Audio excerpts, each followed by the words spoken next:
Good afternoon, good evening, or good morning. All depends on when you decide to watch this movie. We're going to be talking about the 1956 invasion of the Body Snatcher. The one movie with the title that's nowhere like all the other movies, other than the Pod people. I think this is the best of the other movies, and we're going to talk about today. First of all, I want to say, as a nation, I think we need to go back to that clothes style, that fashion. Uh, And cars.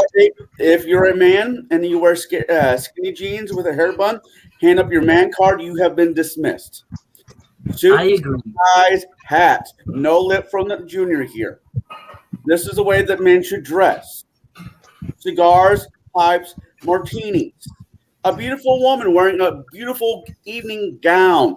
This what America should be, not skinny jeans and how many holes and where are they? But that's besides the point. Let's talk about this movie. I want to thank Shadow for bringing this movie to our attention because of all the movies, excluding Jack's, I have to say this is probably one of my favorites. Bring out your stuff if you want to go with me. Yeah, it's a classic. It's everything about it. I love the streets. I love the cars, the clothes, the women, the smoking in the hospital, the smoking everywhere, nonstop smoking. It's just a beautiful look back. I love all the actors that you would see in a lot of episodes of Twilight Zone. There were multiple side actors. Everything about it was just, man, what a time to be alive. Now, Even the gas station, when the full service gas station, all of that. It was just, I can't remember where, but there's actually still a state in America that it is against the law for you to pump your own gas. They have to be full service stations still. I want to say New Jersey or somewhere around there. But I think it's awesome. I think that should once another thing that we should go back to that. yeah, when my folks were driving and alive and whatnot, there was still full service. And until I could do the pumping of the gas, it was a pain in the ass for them to get out of the car, into the wheelchair, and then pump their own gas. It was, those Coca-Cola and Pepsi machines where the sodas were right there. And if you actually drank the water, I remember this gas station we had. The water was the coldest water I've ever drank in my life, and it was awesome. Just such a great time. Now we know where his addiction to water came from. All right, so let's get into the balls and nuts of this movie. 1956, what an era! What an era when it comes to movies and books. And this movie I think, is really cool for multiple different reasons. But I want to start with the actors, the characters, because these were actors who actually played their character. You got full emotion, full range of acting, in my opinion, when it comes to this movie. Now, is there any one of the characters that sticks out to you most? Either be the doctor, his love interest, what's the guy, Jack, his buddy who found the first pod person, per se, in his was there anybody that actually stuck out to you? I mean, just or a person that you wouldn't mind hanging out with. All of them except the guy pushing the lawnmower. He seemed kind of creepy. He just seemed kind of creepy. But I wanted to say, when you were talking about the actors, I made a comment to Jack. Remember when the main character busts that window with his elbow? Remember that scene? Okay. That probably wasn't real glass, like the little guy said. It was probably sugar glass. Okay. But the actor still went through the full thing with no cut. You know what I mean? He broke the window, did all that stuff. If they did that scene today, there would have been a cut scene. You know what I mean? For him to then crawl through the window. I like the way they did that all in one take, which means, there was no fooling around. They didn't have to come replace the sugar glass or whatever. Even if it was real glass, that wouldn't have surprised me back then. Just, elbow the glass, climb through the whole bit without, I could just picture them doing it today. Cut, sweep all the broken glass away. You might cut yourself on sugar glass. Just all that sort of weak crap. It was nice to see that one little scene where they just went from start to finish and just, did it for real. All right.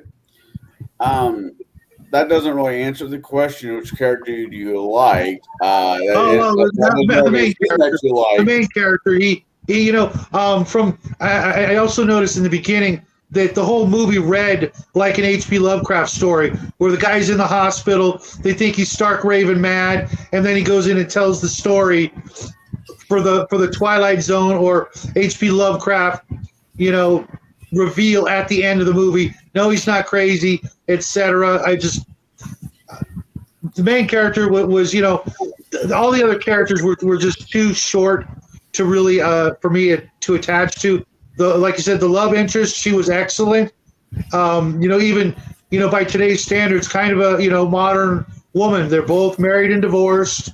They're both trying to rekindle an old relationship, etc. And her still kind of being not so fast there. You know what I mean? That sort of attitude. It was it still stands up to today's standards, I think. All right, Mark. Yeah, I would have to agree with Chad on that. I would say the strongest character, the most one that probably piqued my interest the most was the main character, the one that the story was focused on primarily. That's my opinion on the matter. And I know, Jack, we talked about this earlier, but who's your favorite character?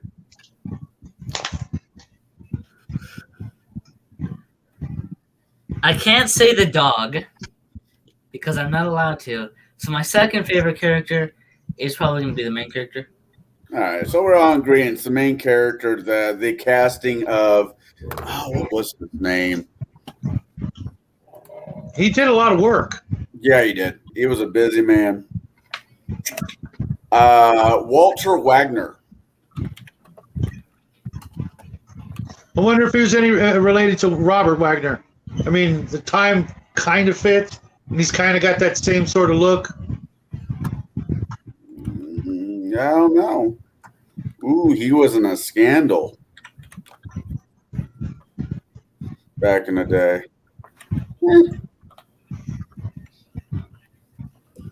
Oh, wow. Yeah, no, I should have read into this guy's history a little bit more. Yeah, he was been he had an interesting life. Let's put it that way.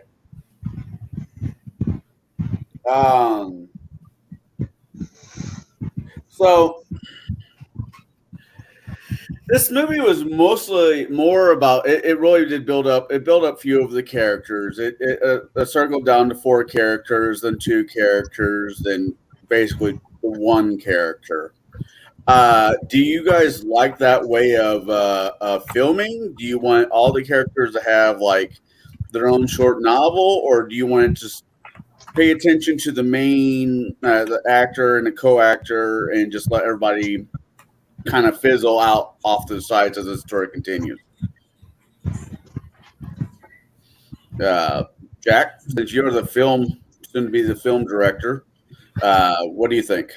I don't know. I mean, I think that for each different story, it should be somewhat different.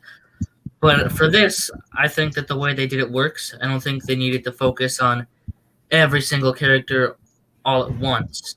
What they did was fine. All right. Mark?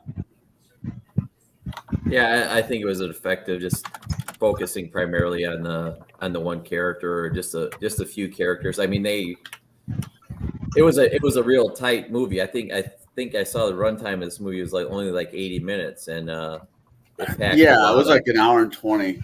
Yeah, it packed a lot of punch in for what's a pretty short movie. So if that was the point, maybe that was the point, is just squeezing as much as squeezing the story in. It is probably in that amount of time they had to keep it tight and focused, and I think it was effective to do it that way.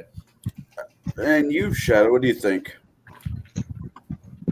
Yeah, there's really not much they could have done to embellish on the characters other than maybe the love interest, show a little bit more about her, the time everybody else got was pretty good. I really did like I forget the character's name, but the sort of leader of the pod people when he was explaining the process and where the pods come from in the doctor's office. That character really did a good job, I think, on portraying that, sort of trying to convince the doctor and his girlfriend to submit, as it were, to the whole process. He was actually I could see him getting a lot of work also, as a maybe a typecast bad guy, but also playing a lot of other roles. But I really don't think there was much they could have done to have made the movie better by giving other characters more time. Although I just thought the little boy and some of the other characters, if they would have shown why they felt that way, showed sort of the dispassionate differences between the originals and the pod people version, like the little boy's mom. If we could have seen like a scene of that, or some of the other patients, and seen not the transformation, but just the coldness maybe in how they became from being pod people, that would have been interesting. But that's about the only thing I can think of that would have embellished and made the story creepier. Like Jack said when we were watching it, after the second report of people saying, they're imposters, so to speak, that should have really set off some alarm bells as there's something really weird going on, maybe a little earlier. But like Mark said, the movie, went along at a good clip and got everything. You weren't waiting until the last 20, 30 minutes to finally be on the right page, knowing what's going on. So I don't think I would change really anything. It's such a classic movie with so little. I mean, the only props were the pods. And yeah, I did some research. The pods, the silicone molds they made of a couple actors so that they could have the fake people in the pods. The soap bubbles, that was cute. We all know that was just dish soap or something, just bubbling out. But I mean, on a shoestring budget, they probably had to make easily 100 pods. And I would love to have one of those sitting around. Like if you guys have ever watched Shawner, his show. Oh, I used to have in the background. Yeah. Yeah, I would love to have one of those pods. That would be kind of epic. Just sitting there. They kind of look like banana leaves. Could have been. That's just guesstimation. I thought they were really cool. The entire time I was watching, I'm like, I could really go for a cigar, especially when they're moving the pods around. Or watching every single character smoke except the little boy and the love interest. I think she might have smoked too, but I don't think so. Yeah.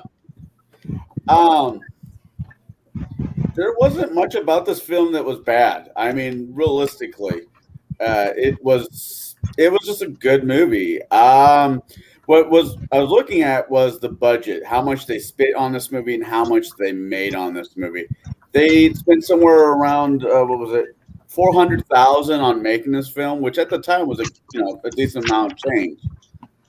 Well, I don't know if you guys noticed when he was swapping the for sale sign on his car, putting that for sale sign on the car. Remember that? The prices for some of those cars, $750, I think it was.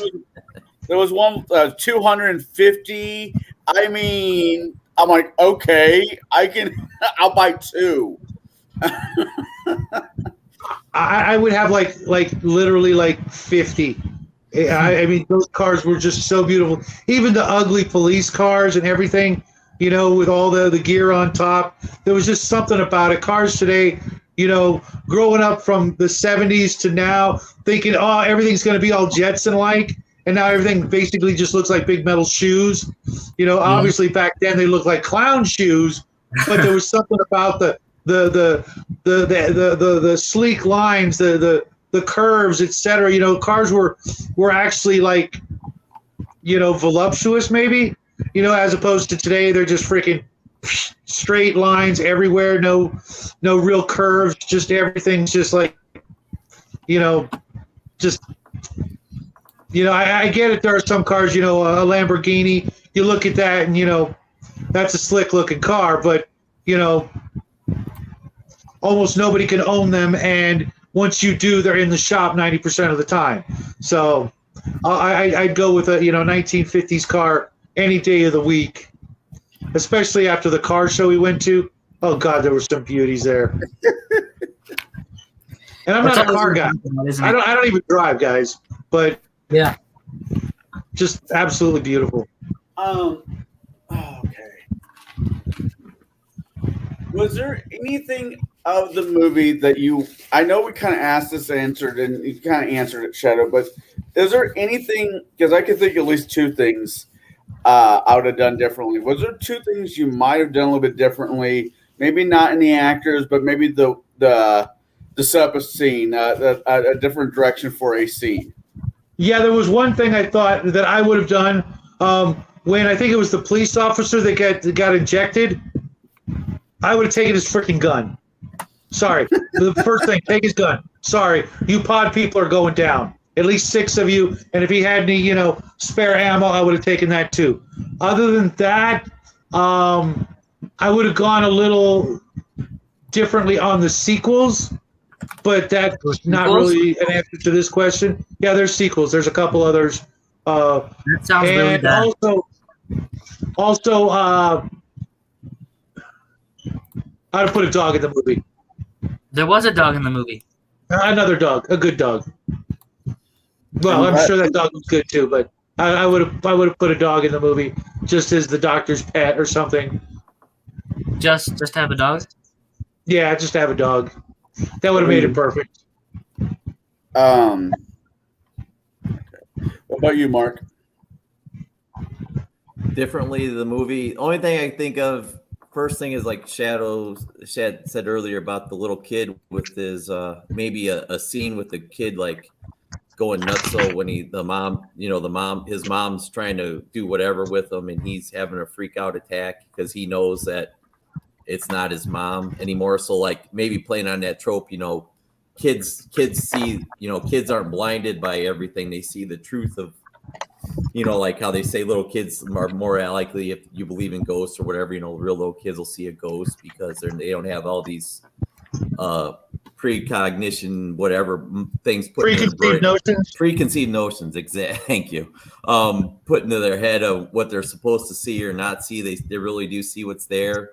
And then, I think I would have they could have, I guess, even used a dog that ran in front of the truck or whatever. Maybe have a dog or something having a freak out, against knowing that there's a. That's a good point. Yeah, having the dogs recognize the pod people, that would have been cool. But other than that, it's just something I thought of maybe, but I can't argue that they did anything wrong with this movie. It's a classic for a reason. So they hit the nail on the head making this movie, I think. Hey, Hunger, I'm sorry. I was wanting to say something earlier, but we're talking. I saw your next one. Just, want to say hi and come back and talk to us once you're done eating. What about you? Okay, same question. What about you, Jack? I wouldn't, again, other than the gun thing, I wouldn't have done anything different. But yeah, it would make sense for him to pick up the gun.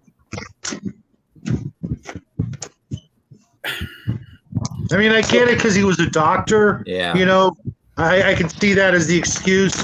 But, I mean, 1951, he should at least be a vet from one war or the other. Yeah, there's that. That was true.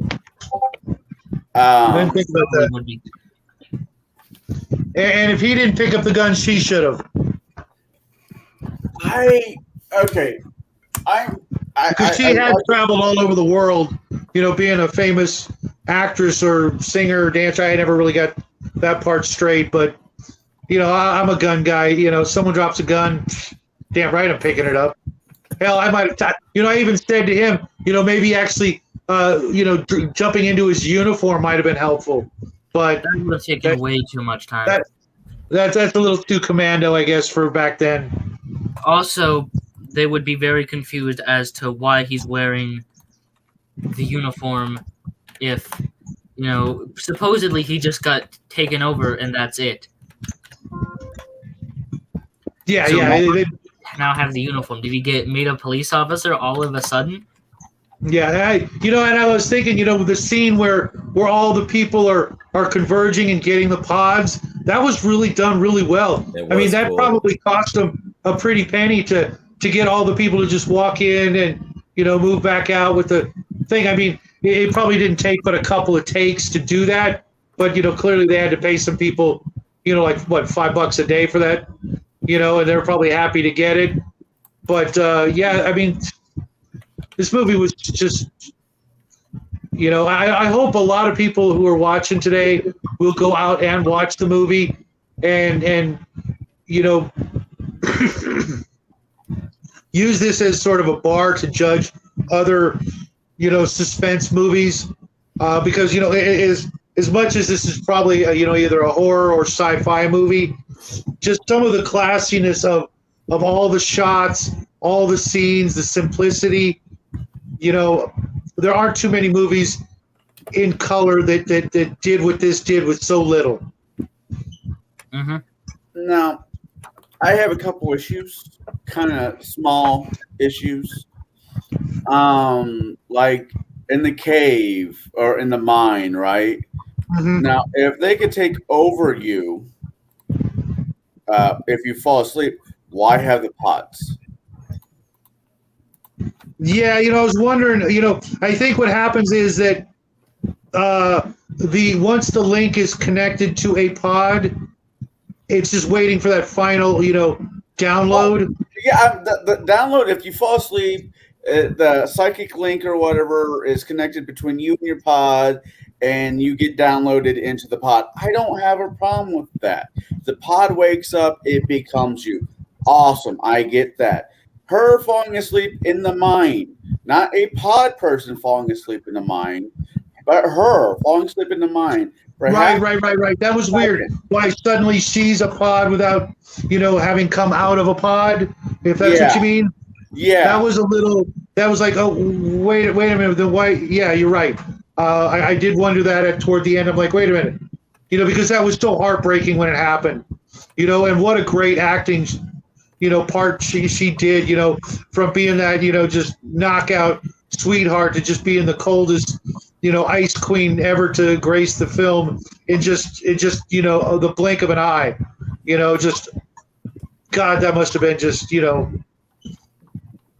that I could see, maybe taking a couple of takes and damn, poor guy had to kiss her. Cut, do it again. Cut, do it again. Yeah, but yeah, what was up with that?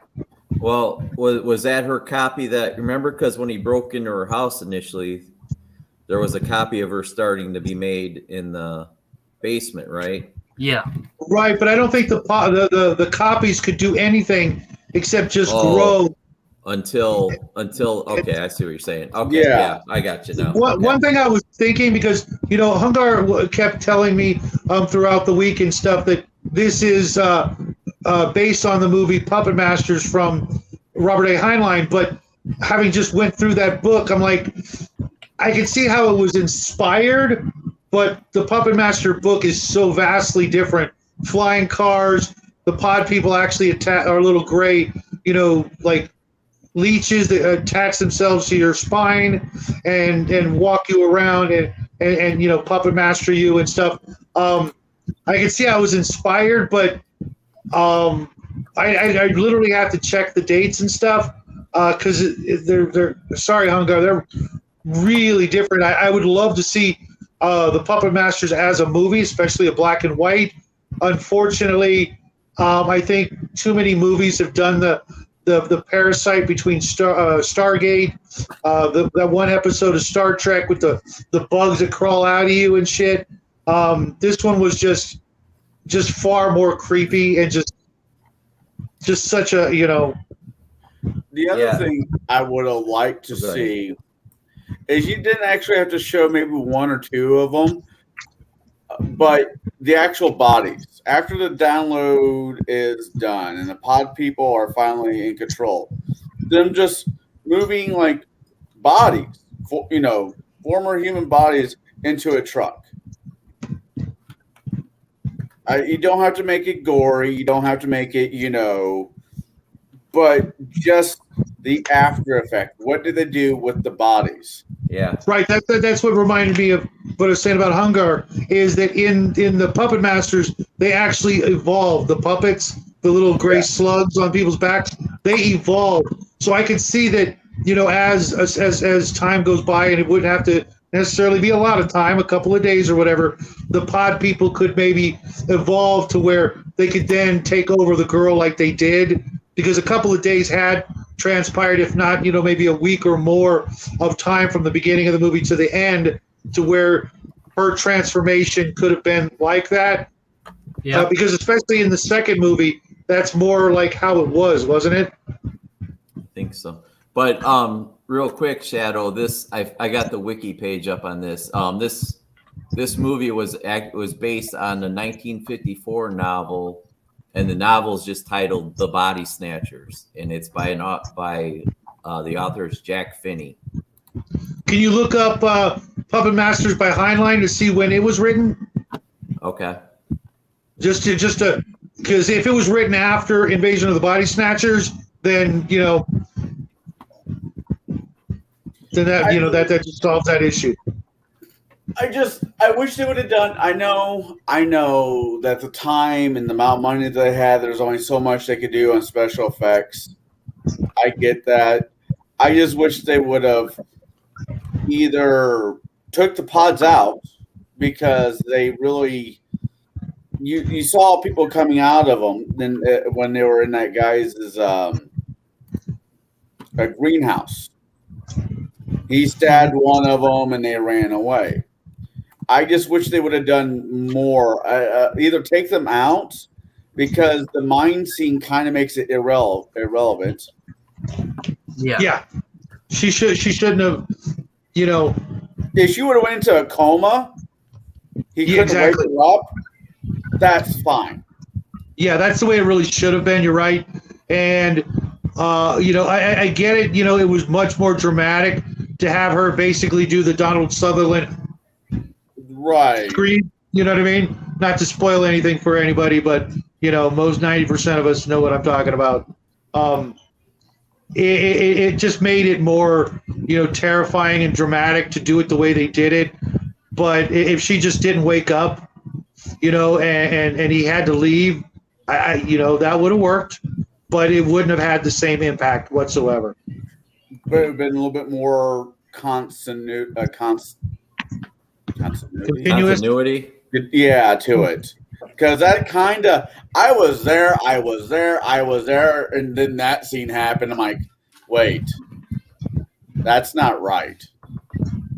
Hey, Shadow. So actually, the Puppet Masters predates by 3 years Invasion of the Body Snatchers. Okay, so there is some potentiality of that it was inspired by. But back then in the 50s, sci-fi was such a weird, beast. It's such an unfamiliar bunch of territory for people. You get caught reading sci-fi, and people think you're just a kid. Reading the comic books and stuff. Versus, today, if someone's reading a book, on a bus or something, it's probably sci-fi. Or maybe fantasy. But Yeah. I can't remember the last time I saw someone actually reading a book, out in public. It's like, So I have, but that's besides the point. What were you going to say there, Mark? So what do you? So when these clones or these copies come to full gestation, so what do you think happens to the original person? Does the clone just kill the original person, or that's my question. There was no answer to that. Yeah, it's kind of fits in the whole doppelganger thing. Your doppelganger or you, it's like you like, isn't that the trope in all the fantasy stories too? You're either compelled or your doppelganger's compelled to kill the copy. Yeah, I kind of, I've got a couple of theories that your body just, stops, Yeah. but that doesn't really make any sense. You know what I mean? You're I can see how the pod person would wake up and there's two beings, two entities, and they, the pod person is going to try and hunt down the original to, do their job, but that's kind of far-fetched too, without, a lot more, let's call it, for lack of another word, psychic ability. Mm-hmm. You know what I mean? The pod people would have to be incredibly psychic to do a lot of the stuff that they did, hive mind mentality, whatever you want to call it. It does kind of fall apart if you examine it a little too closely. Yeah. But, you also have to look at the era that was made. A lot of us are, how should I say, jaded by the quality of films that we've gotten in the last 30 years, for example. It's right. just and I mean, it's not the first movie to drop the ball at the 5-yard line. right. I mean, like all of them do. You have to really look hard to find a movie that doesn't, like they say, beginnings are easy to write. The endings are that's the challenge, is make a good ending. And, up until the last, it's not even the end, because the end is perfect. I love the end. I absolutely love the end. When you switch back to the doctor, about to be, straitjacketed, that ending was, Rod Serling all the way. It was perfect. The realization on everybody, I mean, they just snapped too. They believe they took his story, as the gospel truth. As soon as they heard about the pods coming from the same town, etc. I mean, I wish our government today would act like that. Oh, there's a problem. Get everybody on it now. Everybody. Yeah. I mean, from the local constable all the way up to the president of the United States, and then let's get a hold of the UN, etc. Just boom. It was. I mean. Because it could have gone real bad for him. He could have ended up in a straitjacket, locked up, and God only knows what would happen after that. What were you gonna say, Mark? I don't want to jump ahead. Can I jump to the end again a little bit here? Yeah, go for it. All right, when we're at that scene and they're going to now, I believe that the guys that he was talking to in the hospital there were still their original people. They hadn't been cloned yet, but then they said they were going to try to make a call out. What do you think? Do you think they actually were able to get out, or do you think they got shut down at the switchboard like he was in town there, and it was already too late? What are your? Oh yeah, definitely. Oh yeah, it was definitely. I think. That whole switch, because especially with switchboards, not having ever actually used one, but close enough, right. There should have been no difficulty for him to get a line through to FBI, CIA, whoever he was calling first. It should have been, okay, here you go. But it was, the fix was already in. Yeah. I think when they let him go and said that let him go, no one's going to believe him. I think they haven't quite gridded out so much. I think they were still in certain areas. They haven't completely, conquered the entire map. But I think, well, we know they were pretty much, by the time he was running with the girl, they had each truck was for two towns. Yeah. So they got a nice swath of area, but what really interests me about it is, where did they land first? They said the spores landed in a field, and when those spores hit that field, it was the perfect conditions for them to just grow like wildfires. kind of what I took from it. Right, Yeah. but I meant like how far away from that town? Oh, Santa Maria, Santa Clara, I whatever think it it was. was in that town. By the I way, think it was the farm stand. Remember that farm stand he was at in the beginning? Right. I think it Yeah. was Yeah, for that they did say farm. Yeah, that. you know what? farm Yeah, stand. it was probably That's what that happened. exact. You're right. You're right. Good call. Yeah. Good call. I think that's exactly where it started. Then. even when they heard the music when they were at the mine, all he did was run maybe for 20 minutes, 30 minutes, and he came across that field. It was all in that same area. And I mean, unless they want us to believe that as sleep deprived that he is, that he can run for miles. So it has to be. It had to be fairly close. Yeah, I was actually Like that, surprised. too. I was actually kind of surprised that when they were down under those boards, that she didn't just pass out right then and there. That would have been such an easy. Yeah, you know what I mean. It would have been so easy. Just, oh, I'm laying down. It's dark. You know, but no, they pulled it off for a little while longer. And you know, I hadn't seen this movie, but maybe this is like maybe the third time I saw it. First time I saw it, I was a little younger than Jack. Second time, before I was in my 20s, and then you know, a good long stretch afterwards, 45-ish years. I mean, 25 years later, I couldn't remember all the details, and I knew it was coming. You know what I mean? But I was expecting that to be, when they just get up out of the boards, but no, and then he leaves her. I mean, dude, you got to know better than that. I mean, just think. I mean, the rest of his life, he's going to go on just a wreck, just totally just basket case. No, I agree. I mean, I think I would, as much as I liked the ending, I think I would have done it a tad bit differently. Kind of follows with all the other ones they've made since this one. He gets there and he tells the story only to discover that the two doctors and the police officers are already pod people and you're fucked. Congratulations, you're the last man on Earth. Well, were the last man on Earth. Yeah. They would just put the straitjacket on him, throw him in a padded cell right next to a freaking pod. You know, over. I think this works out better for us, puny mortals to agonize over the whole complexity of, which is really a simple and genius idea of the whole invasion trope that was so prevalent in that era. There's so many good cheesy Mars Attacks sort of movies from this era.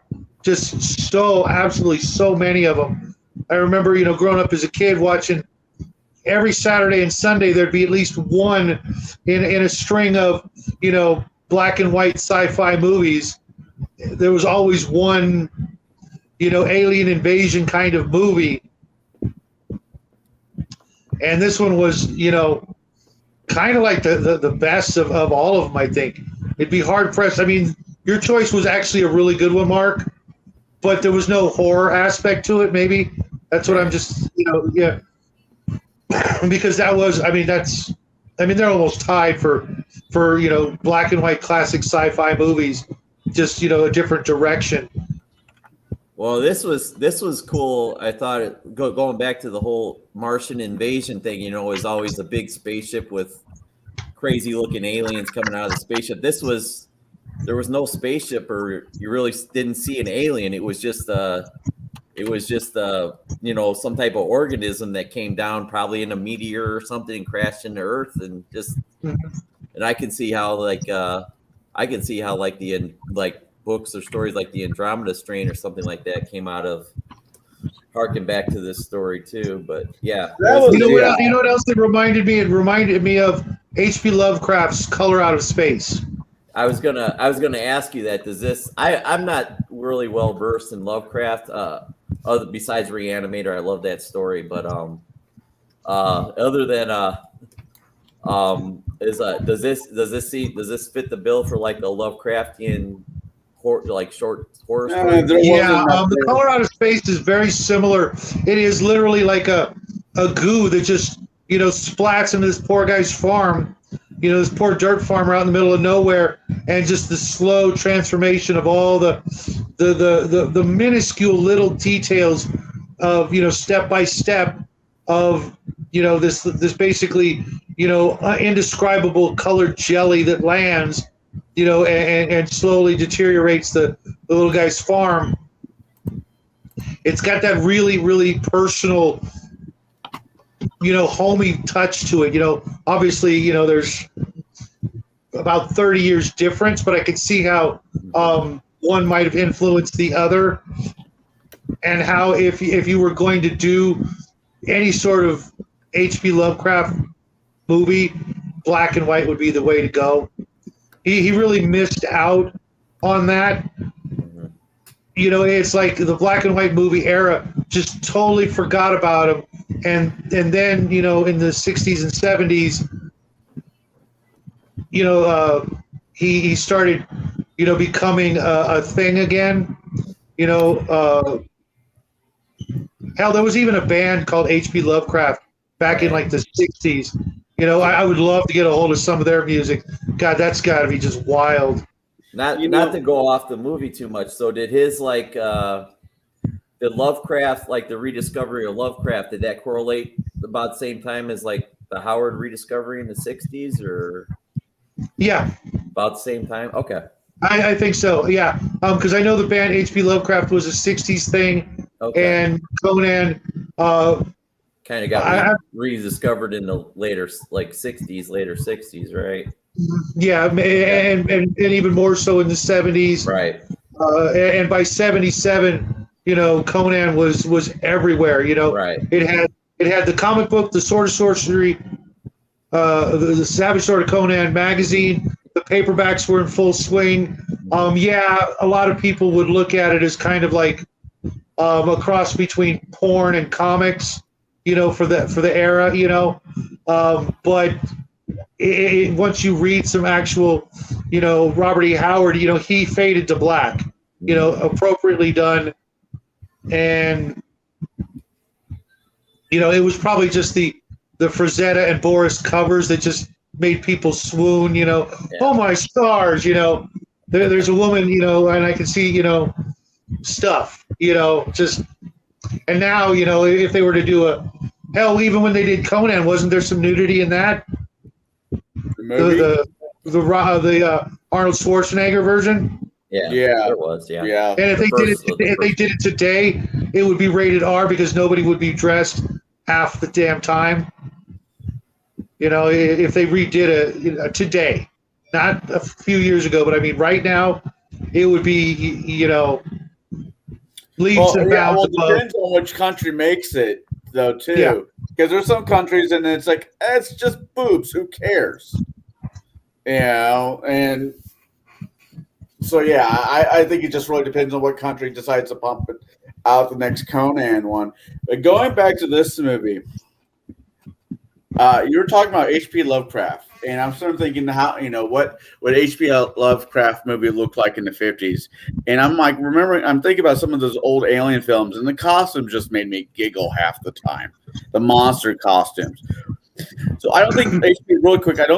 Lovecraft movies would have done well at this era, just because how goofy the monster costumes would have looked. But that that would have been the downfall.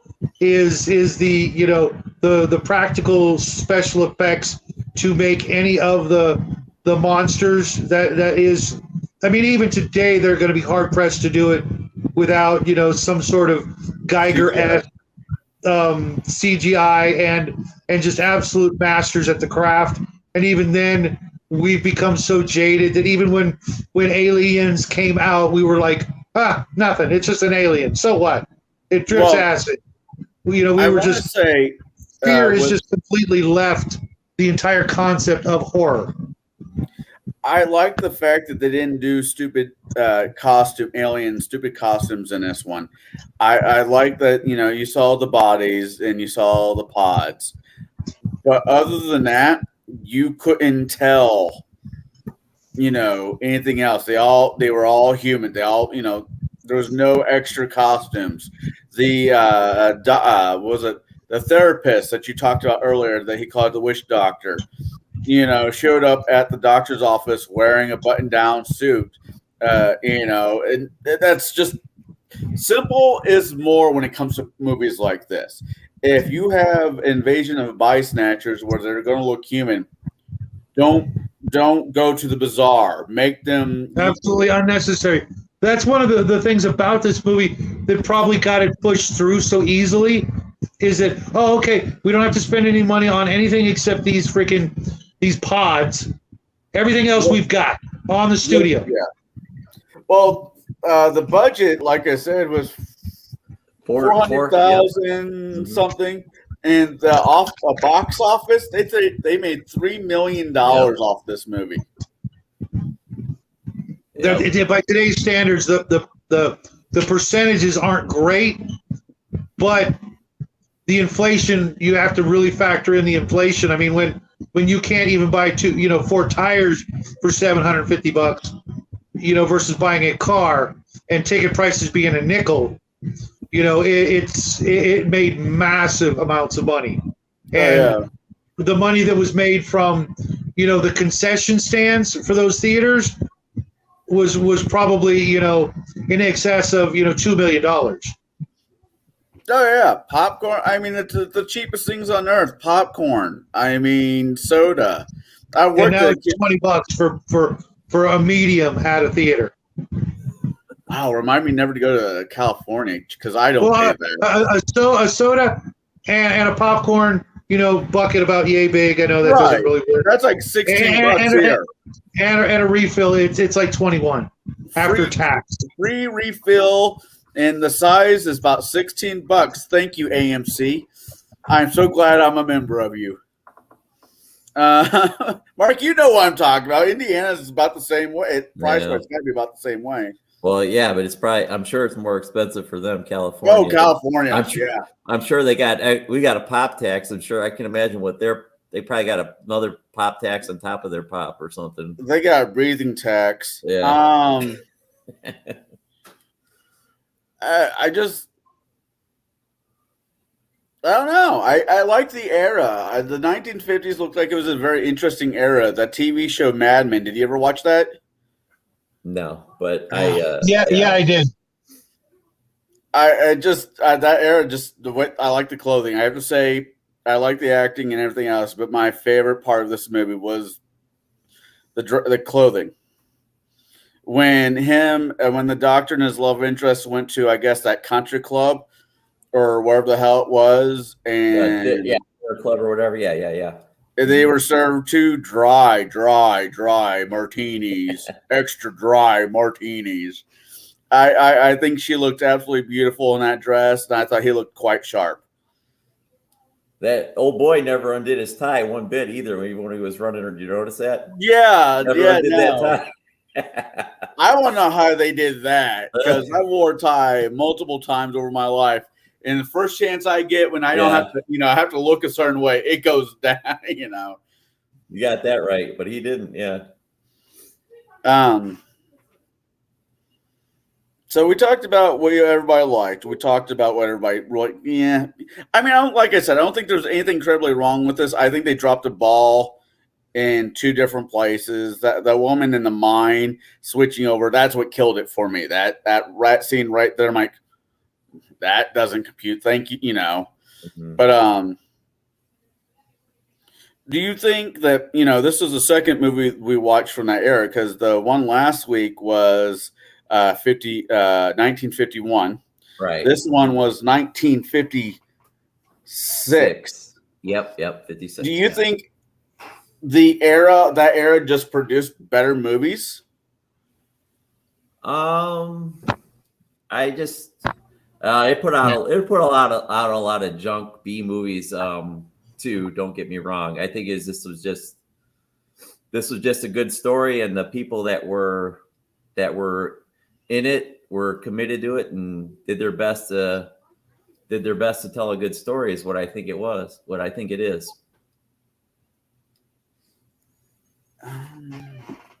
How about you, Jack? You're kind of like the movie maker expert of us. What are your thoughts on that idea question? Well, I think that yes. Just yes. Just yes. Okay. They did make better movies, but at the same time they made better everything back then. Okay. Yeah. So the main actor's name was Kevin McCarthy. That's it. Yeah, Kevin McCarthy. I was wrong.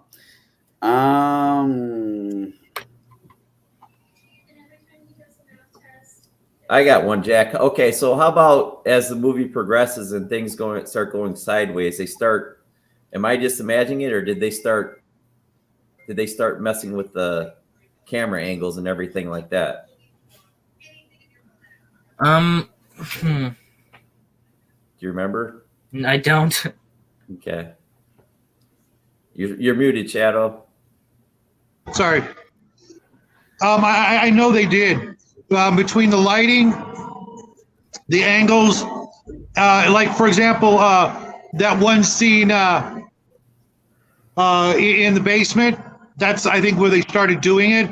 Yeah, I think so. The whole sort of trying to make it darker and spookier, and give that element of mystery. One other scene I really, really loved the way they did was when the main character is on the freeway and all the cars are passing him. That was phenomenal because if you think about it, if it was today, that guy would have been hit by the first car. But everybody was going like 15 miles an hour. You know what I mean? Because the speed limits were different, cars were different, etc. But you could still, hear the passengers. I mean, you could hear their obviously. I mean, the people in the cars, you could hear what the things they were saying, and they could, maybe kind of hear him, but he was coming across as a crazy lunatic. But today, all the windows would have been rolled up, nobody would have heard or anything, and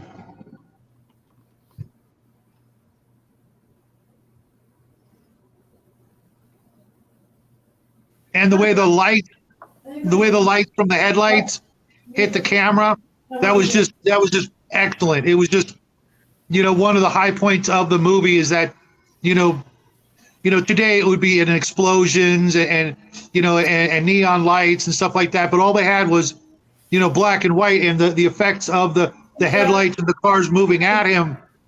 Today, I mean, they'd have to get a stuntman for half of that, because cars can't, you can't film with cars going that slowly without it looking slow, if that makes any sense. Mm-hmm. But there they could, the cars might have only been going 8 miles an hour, but it still gave you that impression of some sort of danger, but he kept bumping into cars.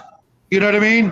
Mm-hmm. He literally was bumping into cars, and, today it'd be impossible to do that without, all kinds of insurance, etc. They just said, screw it. We're going to get 80 cars, you know what I mean? And just slow roll them at him, and everything's going to be just fine. Yeah. The other thing, too, I noticed was it seemed like I noticed a lot more in this. At least 3 or 4 different times, there was a lot of forced shots, like going down like hallways and stuff like that, too. I don't know if anybody else noticed that or thought. Yeah, the doctor's office. Yeah. Exactly. Those scenes were.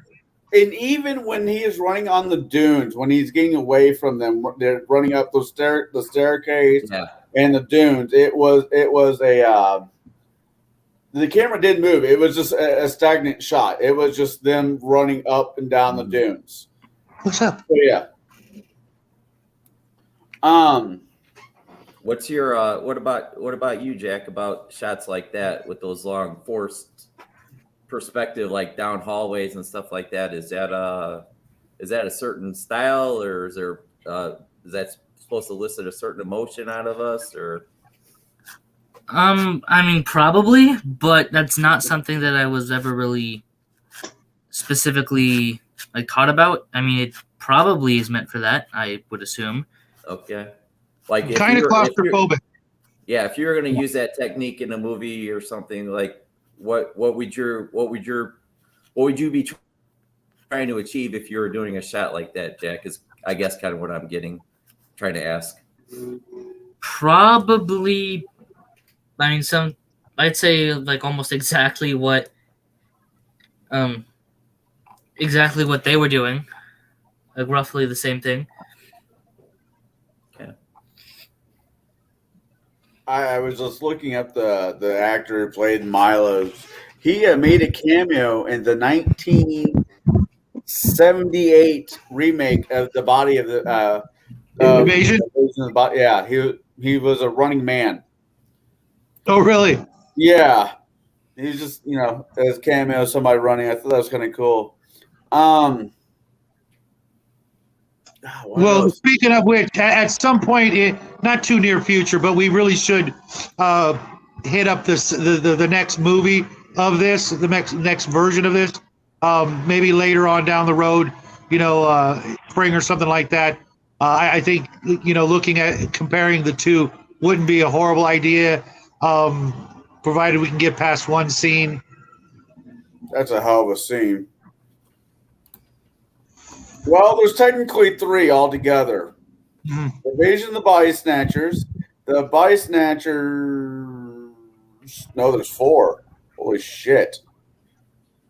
There's Invasion of the Body Snatchers, yeah, which is the 1978 one. Then there is the Body Snatcher, that is the 93 one. Then there is the Evasion, which is the 2007 version of it. Which I saw this one when I was in theater. Nicole Kidman, Daniel Craig, and a few other actors. Wasn't bad. It wasn't a bad version of it. I just, after seeing one of these, the problem I have is after seeing one of these films, you kind of know how the rest of them, all the other ones, are going to end.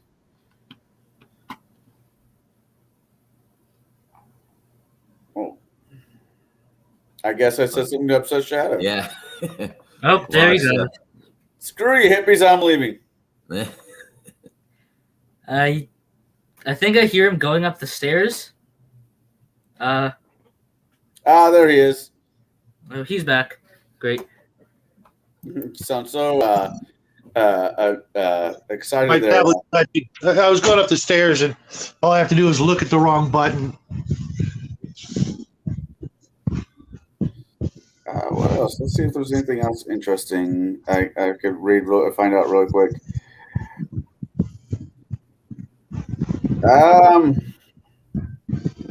Invasion of the Body Snatchers was selected in '94 to be preserved in the United States Film Registry by the Library of Congress. Cool.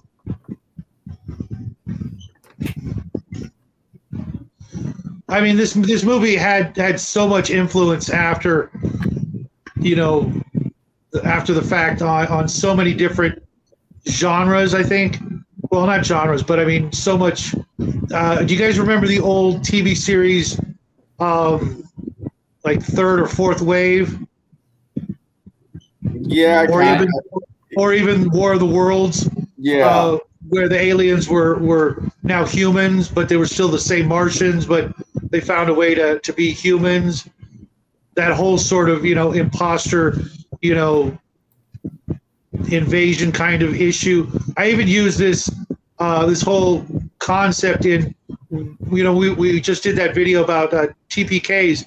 One of the only TPKs I ever had in a role-playing game was a superheroes game, where this exact thing was happening, and people were being replaced slowly but surely throughout, the world, even other superheroes, etc. And the last scene of my game was when the superheroes,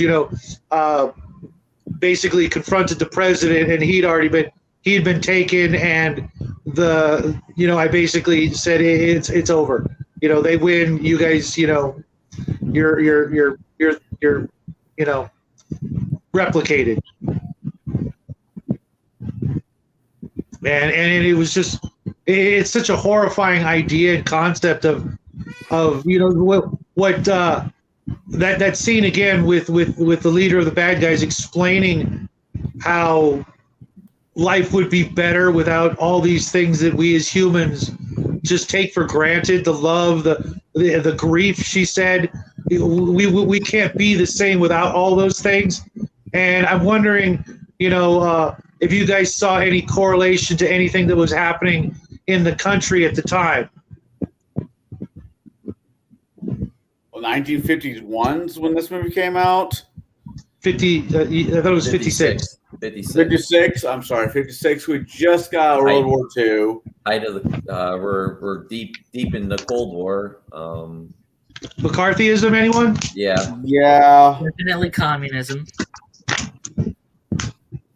Yeah, so it's a commentary, maybe on communism. The argument is being a communist is being part of the collective is better than being having individuality, and they're trying to get this whole thing's agenda is you'll be better off being part of the collective and just going along with the status quo. You won't have like peaks and valleys. Instead, you'll be a constant even keel throughout your whole life. Doesn't that sound better to you? I think maybe that's it. I'm thoroughly convinced, even more so now, that is part of what's going on, which is kind of surprising considering, how red Hollywood has been for so very, very long, that they actually, were, greenlit to make this movie. But I guess, not everybody understood the Red Menace and the loss of freedom, etc. It was pretty apparent to me what they were trying to kind of show, and I'm glad that this movie will, for the most part, hopefully endure many, many, many centuries on down the road as a testament of what makes people. We have to have, like you said, those peaks and valleys to make us what we are, to make life interesting. A perfect homogenized existence. What was the name of that movie? I always get the name wrong. By Lucas, THX. Oh, what? THX 1138? Yeah.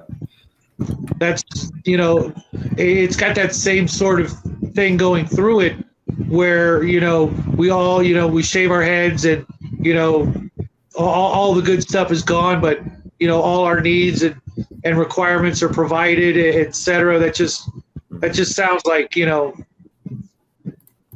institutionalized horror.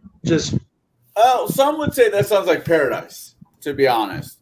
I mean, the idea, hear me out. Let's say you're rich. Let's say you have enough money where you never have to do anything that you don't want to ever again. You have a house or a decent sized house, and you have servants. You have the butler, the footman, the maid, cooks, and everything.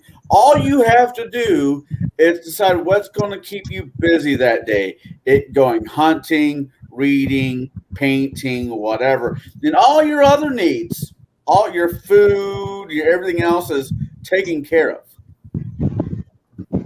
I think in a society like that, they're going to try to achieve that. They're going to take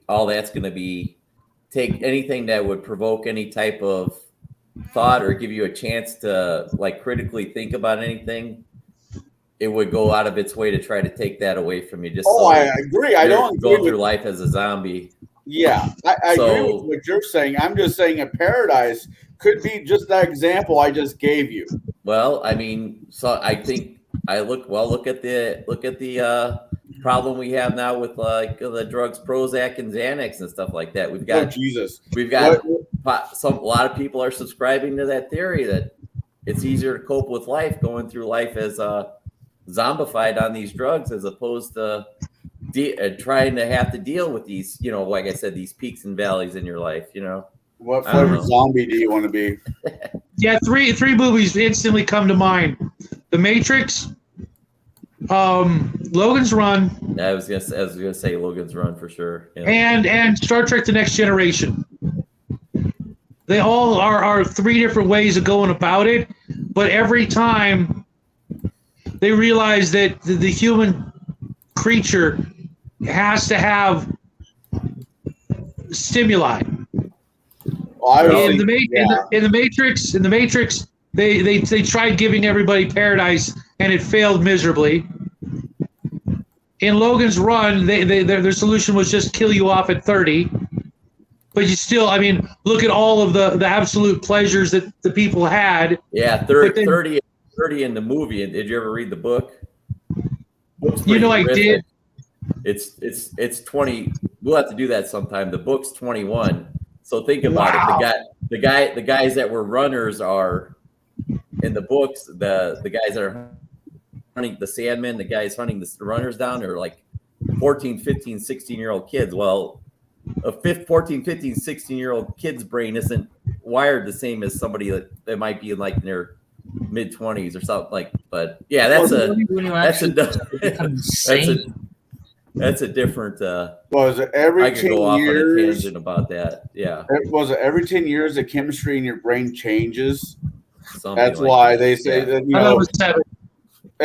it could be. I know it's up there. It's like when I was a child and I had a bunch of people tell me, it's like, well, when you grow up, you will mature. You will not. You'd want to put away your childish toys and not paint stuff and stuff like that. So in the back of my head, I always wondered if it was just like some kind of psychological switch that just kicks off, and you become more mature. Be more like your dad or whatever.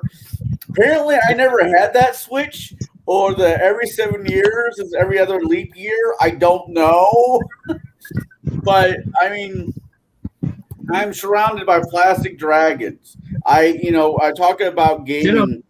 I talk about gaming and movies as if it has any role of importance in my day-to-day life, because it really doesn't. I mean, it's a hobby that I enjoy. Well, it kind of goes along with my point, though. I'm a little bit older than you guys, and I've worked hard to get to the point where I can do these kinds of things as a regular daily thing. The gaming industry, just games in general, is probably worldwide close to $1 trillion industry every year. We as human beings, we need these distractions to make our lives better. In the old days, it was so much simpler. If you go back like 150 years, they would have fought tooth and nail to prevent this sort of lifestyle from ever happening. The Amish would have been up in arms if they knew what was coming. They would have fought us literally with muskets to keep this sort of thing from happening. And yet here we are, which kind of also makes me want to talk about Next Generation Star Trek, where they had all the things, but yet we as a species somehow evolved to a point where we actually put bettering of ourselves and society and the universe as a primary goal, as opposed to, you could go to the friggin' holodeck, or you can go to the replicator and have anything you want, before you. But people spent all of their time, or most of their time, trying to, do the work, do the job, do whatever it was they were doing on the Enterprise or Deep Space Nine or whatever to make everything better. And all the things that we value are just like, they don't even care. That's like not important.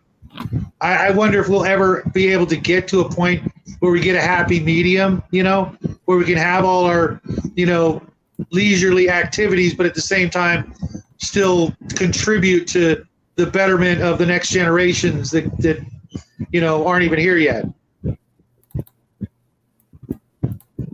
You know what this movie actually kind of reminded me of? It was a movie that came out a couple years ago. It might have been 10 years ago, with Christian Bale, Sean Bean, Equilibrium. Oh, that's a great movie. It's a great bad movie. I don't think I've watched that one, though. That's actually the fight scenes alone are just absolutely incredible. They've been affectionately deemed or termed gun katas. where these guys are fighting martial arts style within, hand-to-hand Matrix style range, trying to shoot each other at this kind of range. It's just that alone makes the movie worth watching. I've got it on DVD, and it's got some real. What was that? Did you ever see Gattaca?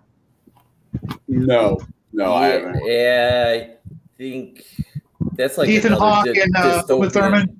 Another dystopian future movie. It's been a while. I probably have. I don't remember a lot about it. It's got that feel to it. Where people are, emotionally bankrupt. They have no emotions whatsoever. The slightest sign is deemed an insanity kind of thing. And this movie, is clearly a cautionary tale against such things. But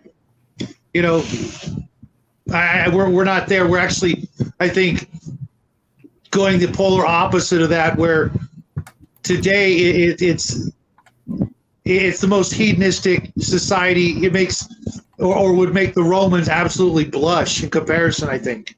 Oh, I don't know about that. Yeah. Well, maybe not yet, but you got to admit there are some people pushing for it. No, that's absolutely where we're going. Roman? Well, I'm not going to say Roman, but just take a look at any young person nowadays. I take a look outside and go to high school. The majority of people there are hedonistic degenerates. Well, that's just high school. That really hasn't changed. You look at some of the adults. You look at people, even teachers. They're awful. People are promoting the actual. We're getting to the point where outright Satanism is being promoted in some places, not just by children but by adults. When you allow people to pray, when you allow people to pray at school, you can't tell them who they can pray to. Oh, we can and we should. Oh, separation of church and state, there, Haas. And it's not in the Constitution, and it's only been written in a letter. So I disagree. Separation of church and state is not in the Constitution. Oh. Anyways, I think this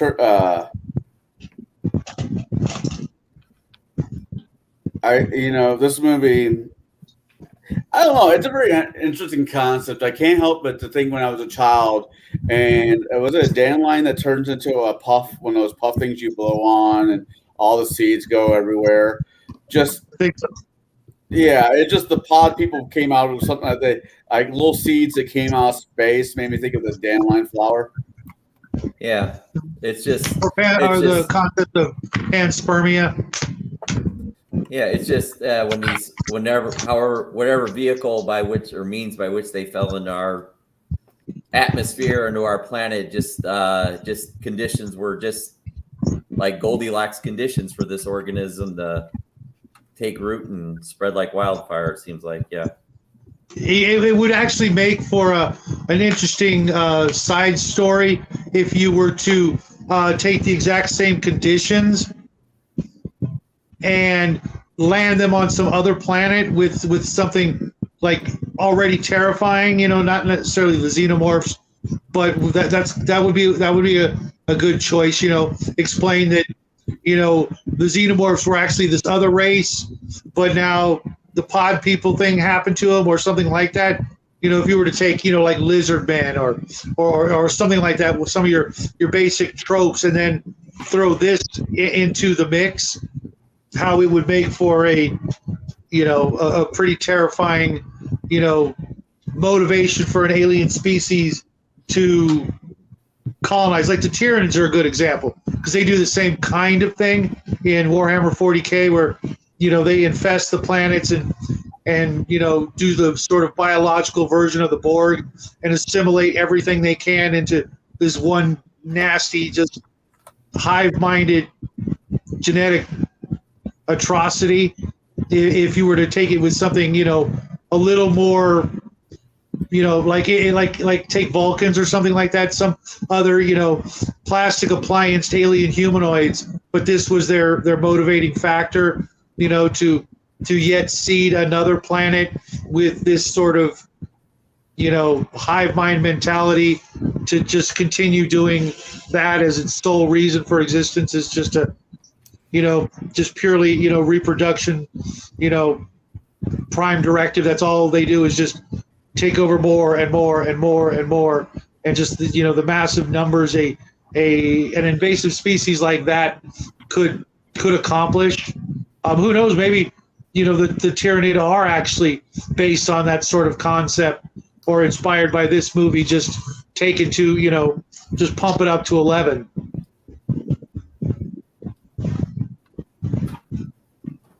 I was reading something that they're thinking humans are alien to this planet. We could have came much the same way through an asteroid or something.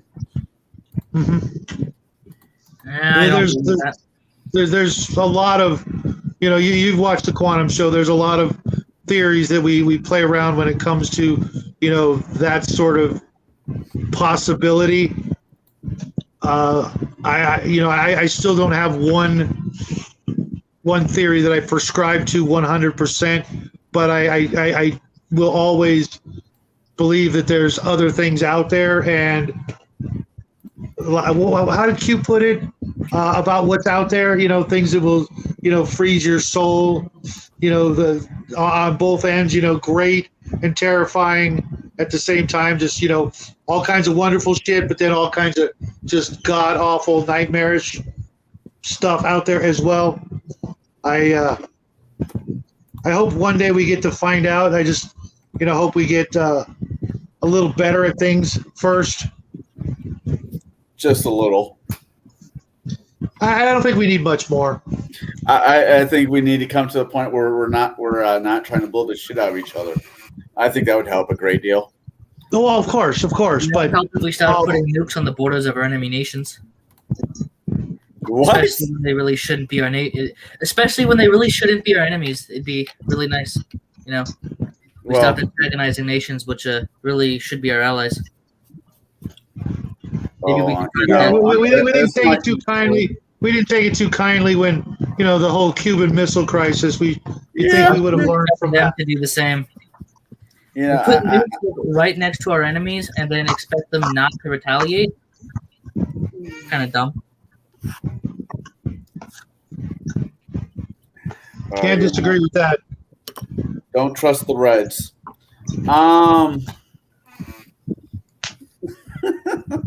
See, I do agree there.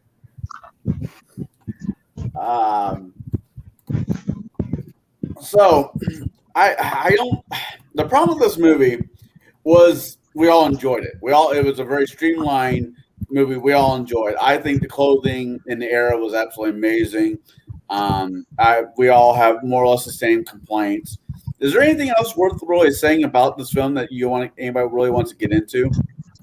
Other than it should almost be one of those movies that should be required viewing in any sort of film class, and maybe even sociology classes and even psychology classes, etc., could all benefit from giving this movie a well-deserved look-see. The fact that it's black and white, for whatever reason, just terrifies certain people. They can't just sit down, make a bowl of popcorn, and just take it for what it is and was, and how classy it was. You guys have all touched on that point. It really was a classy movie. There was no vulgarity. There was no overt sexuality. There was no anything to really antagonize the viewers or get them real violence, actual extreme violence or anything like that either. It was just even the one scene of violence with the injections were just meant to incapacitate. Because he was a doctor, he couldn't back then, he couldn't have even thought to pick up the damn gun. Right. That was another scene I would have changed just a little. The injections? Yeah, I would hit him knocking them over and injecting him like he did, and them just looking at him like, and this is supposed to do what? Well, maybe he didn't know for sure. Maybe he thought there was some guesstimation. Some hope for them to come back. I don't know. Maybe he still had some glimmer of hope. If I just knock him out, maybe there'll be some type of solution to this. I don't know. No, and I get what you're saying. Yeah, it's called pesticide. Pesticide, that would have worked, yes, because they were plant-based. Wait, if you smoke one, is that murder or smoking a human cigar? I don't know. DDT was pretty big back then, right? Yeah, right. I was just gonna say DDT, but I mean, we're all like, I know Shadow and me especially. I think you, Connell. We're all like at a Cold War. We lived through part of the Cold War, section of the Cold War. I think you're probably at more of the tail end of it. I think you're a bit younger. You're a bit younger than me, even, Connell. So, yeah. Well, I was also raised by my grandparents. Okay. So over in Ireland, and then when I came to my states, I spent a lot of time with my grandparents here, my mom's parents, and there was a lot of the old Cold War hate still, being brewing around. Don't trust those Russians. That's probably one of the reasons why The Watchmen is my favorite movie of all time, because I was going through that as a kid, a little bit older than Jackie, about 18-ish, I think. And I couldn't get The Watchmen, and I worked at a comic book store, and it just wasn't possible. I didn't know what it was going to be, and people had already pre-ordered it, and it's like, oh, sorry, none for the staff, just customers pre-orders, etc. And the whole idea of living under that that constant threat of nuclear war was just that's what I'm getting at. So like for us, we were in that and lived that and part of that, and it's easy for us to like default to that mindset when viewing this movie. I just wondering like how Jack takes this movie and his perspective on it, because he was he's obviously well after that Cold War era and things like that. I just kind of wanted his look, maybe if he had a thought or two on that. I see. You see, but what's your answer? My answer is I'm not entirely sure.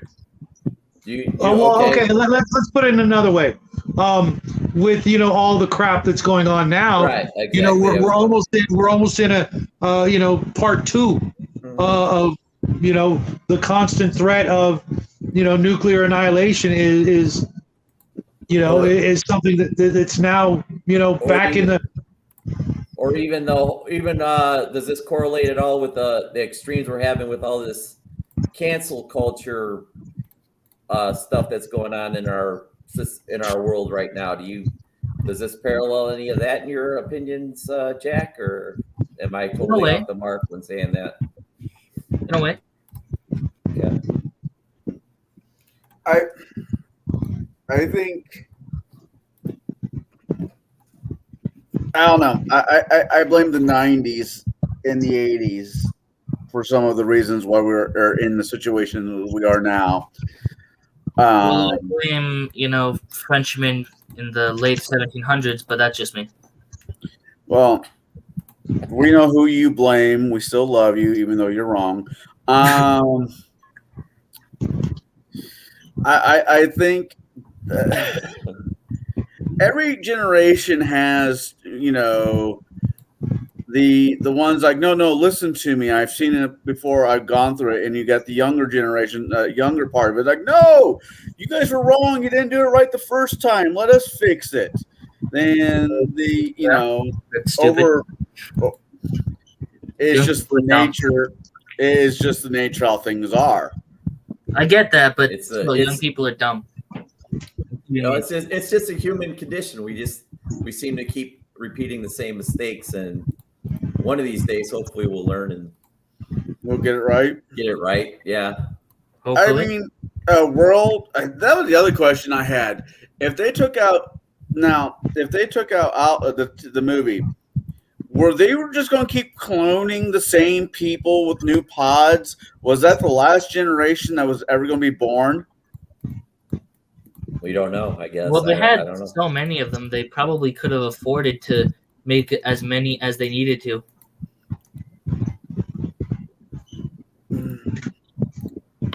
I know there was definitely times when I was in high school where the idea of not having any emotions, or even early 20s, or getting divorced, I thought the idea of not having emotions would be helpful. At least, till the worst of it was over.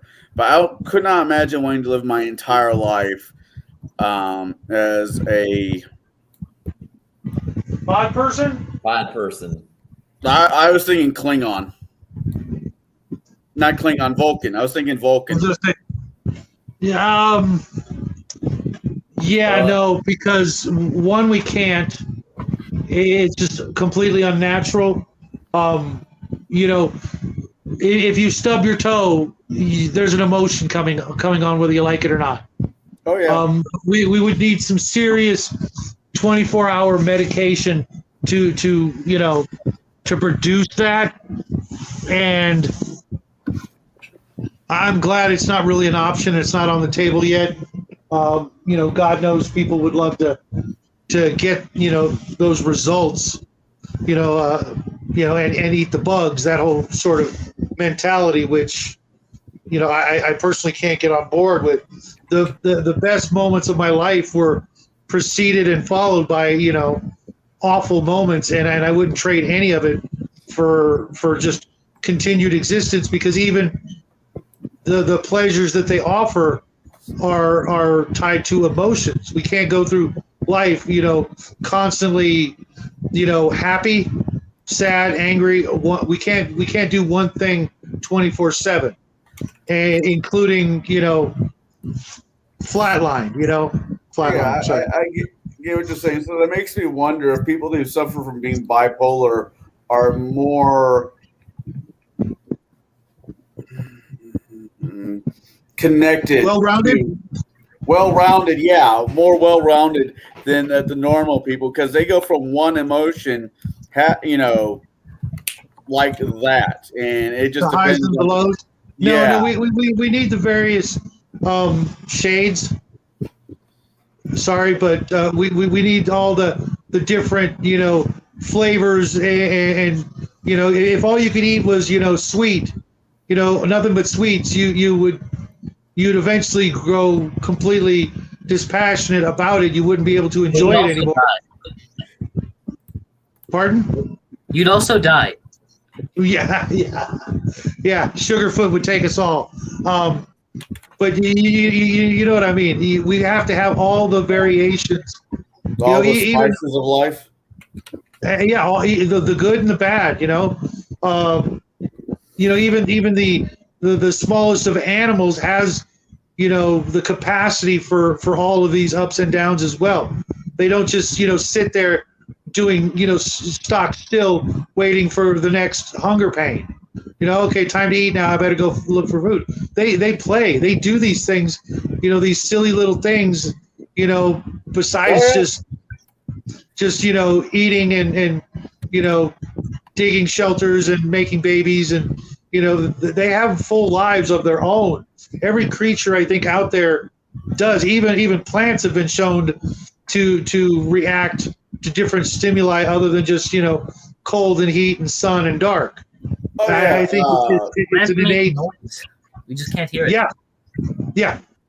They respond to music and being talked to and all these other weird things that we take for granted. I think trying to force us down a path of complete contradiction to everything that has ever been is in a way a form of Satanism. Just to use that term for lack of a better one, it's just completely antithetical to everything that is and probably always will be throughout, the universe. Everywhere we go, when we start to find life, even if we don't, it's still going to be here. All those things are going to have the desires of experiencing all the other things. It's kind of like a living death if you think about it. what the pod people would offer, what would be the point? You would never be able to appreciate anything, and there would literally be no point. It would be, at least the living dead, have the need and the desire for food, brains, whatever. They have that, at least that vestigial emotion of that. Otherwise, they would just, okay, I'm dead. I'll just sit here and rot. But no, they have even that. Obviously, they're not real yet. But even they have even that microscopic, last emotion of hunger and doing whatever it takes to get to brains or what have you. I just think it's just so awful a fate. Right. So if you see pods in your backyard, just torch them. I think that's what I'm trying to say. And don't eat the bugs. So Now let's go to tequila. Eat the worm. Jack, now we're trying to get Jack exposed to some better and important sci-fi. It was kind of our thought here. Had you seen this before, Jack? And have you ever heard of people say, "Oh, that somebody's acting like a pod person" or something like that? Or is this kind of all new to you? I haven't seen it before, but I have heard of it mostly from Shadow. Okay, but what about another one? What was it? The Stepford Wives, Valley of the Dolls, and I think there was something else that sort of runs along this thought process. Is there anything else coming? Yeah, I'm looking at an article. It's by Den of Geek or something. I'm looking at, and it's kind of referencing movies that kind of fell in the same scenario as this, and the Faculty from 1999 was one of them. The Invasion.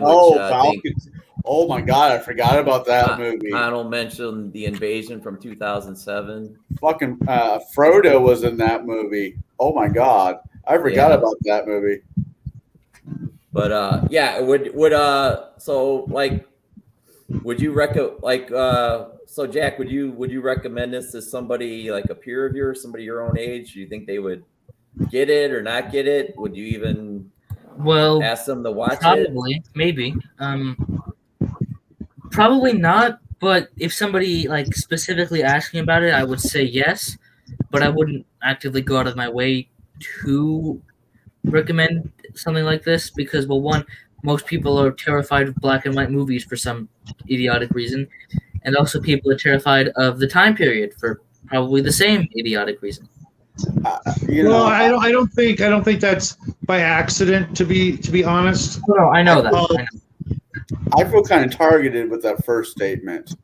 No, we don't mean it. We don't mean the colorblind thing. There's it's history. It's a part of history that I think is trying to be erased. And anything I can do, I may even vow to watch nothing but black and white or recommend black and white movies until we've watched them all. Just because of the inclusive factor for Connell and the educational value for our fans and friends out there who are watching along with us, because these things will be lost to time. Eventually, greats like The Twilight Zone will be on a banned list. Now, movies like this will be verboten because of the possibility they might make people think and recognize things, in society that certain German guys named Klaus might not approve of. Another question. I'm thinking maybe Jack would know the answer to this because he's kind of into the movie making thing here and that. Now, color movies were a thing by this time. Why do you think a choice to still make so many of these movies, even in the 50s up through, even through the 60s, they chose to make them. Was it purely an economic thing to do color versus black and white, or Yeah, I it don't for think a certain effect? I don't know. I don't really think there was a particularly deep reason for that choice. I think it was just something they did, probably majority for economic reasons. Okay. Making black and I white don't know. movies. I don't know because, for example, what year was Psycho made? Psycho. Oh, early 60. I think that was 60, maybe right around 1960. Yeah, that had to be 60s. 60s. Think about how much different that movie would have been in color. And we're talking Alfred Hitchcock here. Yeah, Hitchcock would not do anything in color. He, No, he did we did the Birds. birds. No, that's not right. I remember Vertigo. reading and thinking about him bitching about it.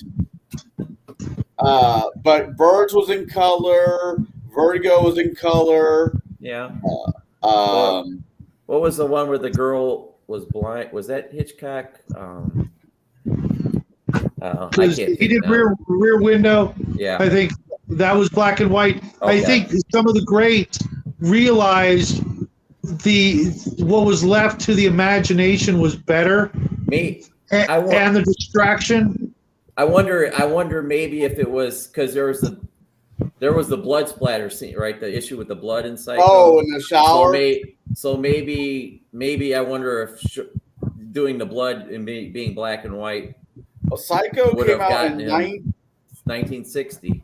1960. Yeah, it probably wasn't entirely economic. It was also probably because of aesthetics as well. Yeah, he was a master. Censors. For Hitchcock, it was definitely he could have. Yeah, no, I mean for this movie, Okay. it was All right. probably like half and half. That's half and half, maybe. Okay. Yeah, I mean, Fair Well, enough. yeah, because there were it was made on a budget, that was pretty low, even for then probably. But It had bigger budget than the invasion of. It had a bigger budget than the invasion of the Body Snatchers. Yep. I think the reason why Psycho was made in black and white was because of the blood. I think Mark is right of it. Censors would have never let that go. You could not show blood on TV back in that era. You can't show blood right now in cartoons, realistically, on normal TVs channels. So if you want to do a blood scene and you do it in black and white, it's not blood. It's just liquid. We don't know what it is. it's chocolate syrup. Right. Because that's what they used. That just it worked. It was amazing. It's like the genius is just like, you know what I mean? Most people would have, probably just used something red. He's like, nah, screw that. We're going with Bosco or whatever it was back then, and it was Bosco. Yeah. it was perfect. I think. Was that because it had the right viscosity and stickiness factor, or was cheaper than Hershey's? I don't know, but Cheaper than Hershey's. Probably. My but we could grandpa- all use a little tightness, Wesley. Just a little more, a little more decorum. My A little mom, when I more- moved to this, it's funny you bring up Bosco. When I moved to my states, my mom got a full blood chocolate lab, and everybody's like, "What are we gonna name it? A chocolate or some variation of that got brought up." My grandpa was like, "Just name it after the old chocolate, company." Like Hershey's is like, "No, Bosco." And next thing we know, the dog was named Bosco. That's a great name. It is yeah, a very cool name. that's a good dog name for a chocolate lab. He was a good. He was 17 years old when he passed. Oh wow! I can't imagine my. That's a good. I can't imagine my run pup for a living lab. long. Wow. I hope he does, but I hope My it's worth it mom- for him. As much as I love my mom, that dog was treated better than all her kids. The other two of us is like, yeah, I think mom liked the dog more. But the 50s weren't. It wasn't. The 50s were uptight. 50s were just the 50s. It was. Yeah, I mean, didn't you not watch Happy Days? There was some looseness there. Okay, I mean, I know that's a horrible example, or or kind of corny. What but was that song he sang about the hill? Then you find out the hill was actually a girl. Blueberry Hill. Yeah. That Domino. Oh yeah, that dude made some great freaking music. I mean, I grew up listening to that guy a lot, and I mean, if you think of some of the things that we lost, the drive-ins, malt shops. I got two drive-ins where I live. COVID Yeah, brought I that. mean, can you imagine? I mean, there are things like that, but if they brought those things back, can you imagine how much just generically happier people could be? You know what I mean?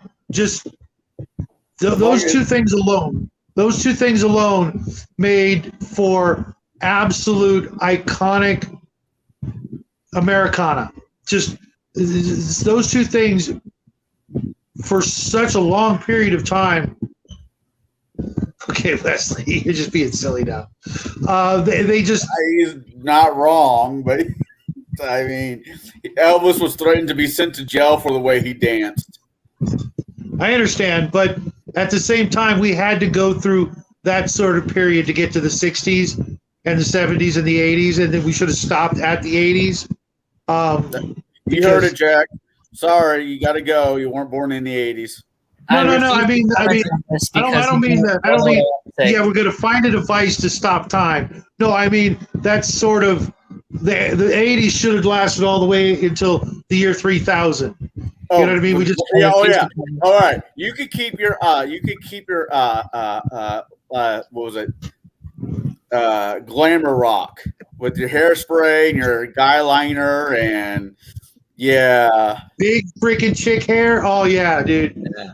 Peg Bundy, come on, guys. Aquanet all day. Yeah, Aquanet, yeah. I mean, there was some goofy shit in the 80s, but there was some great stuff.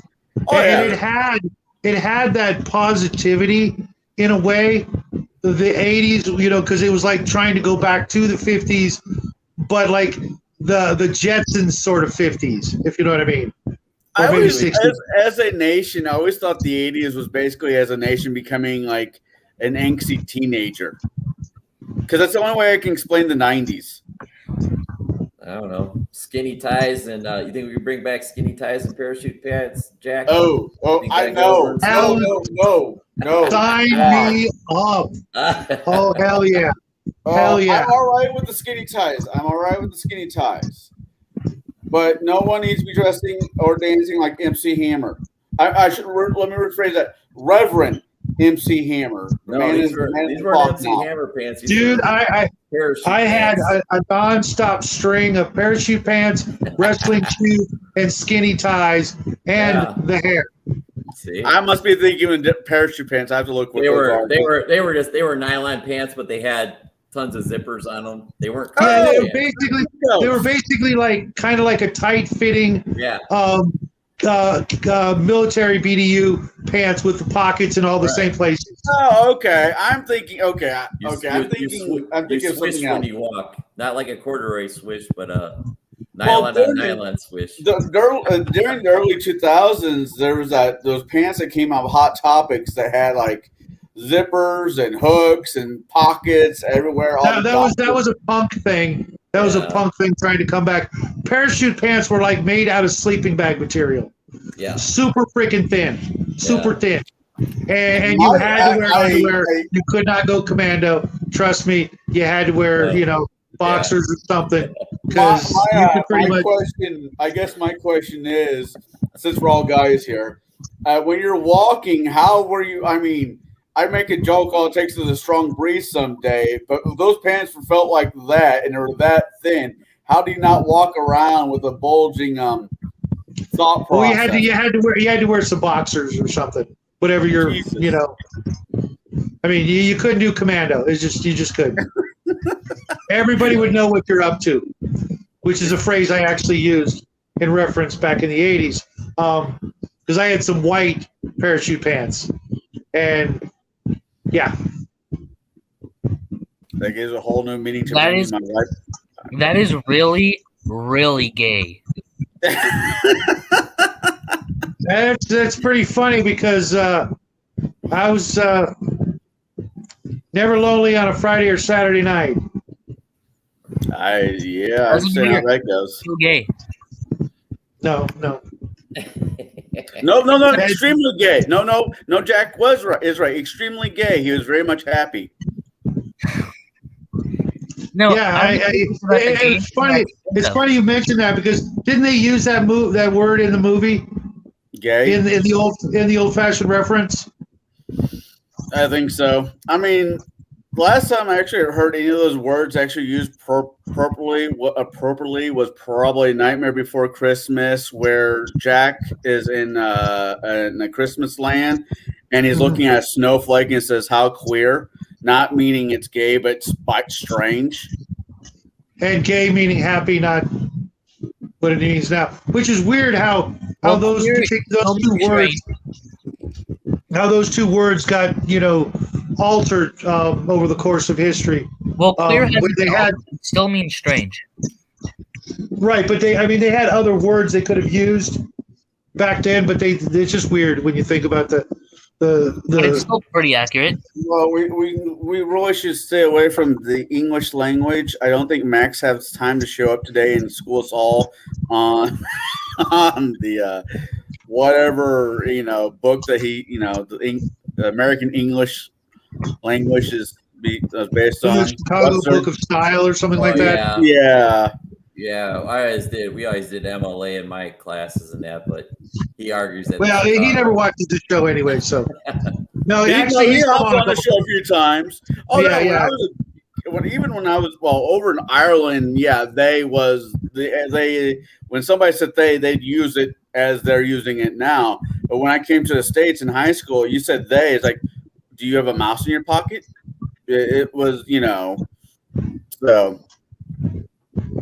But with that being said, we got about 12 minutes, about 14 minutes left.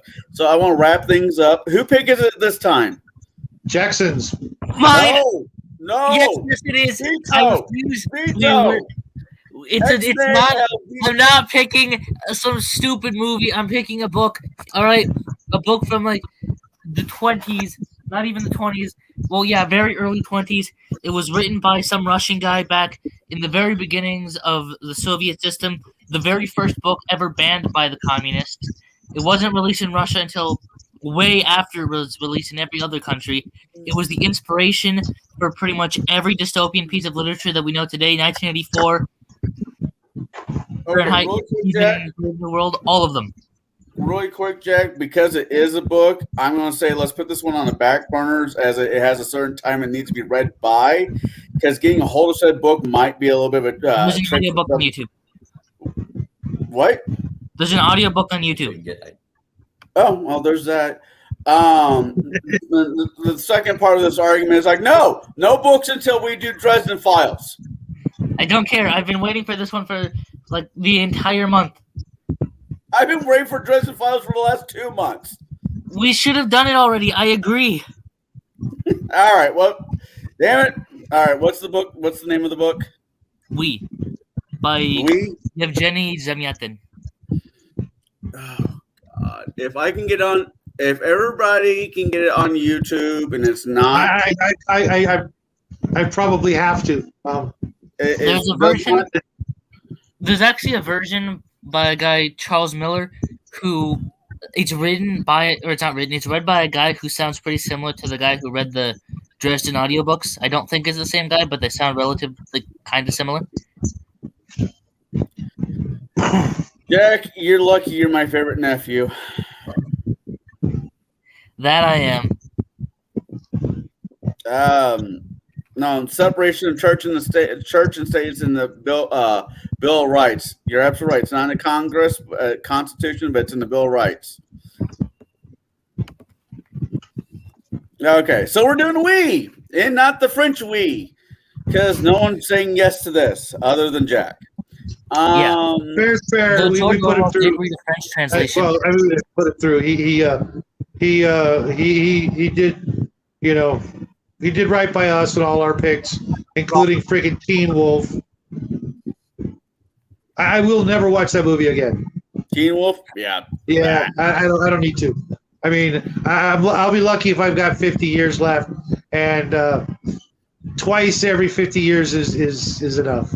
Oh, no. When that time comes and you're at the hospital or whatever, Uncle Connell or your younger brother Connell come and visit with a Blu-ray, whatever version I can get my hands on Teen Wolf, and you'll be pushing that button for the nurses to get me the hell out of there. But I've already paid off the nurses, and me and Jack will be laughing our asses off in the background.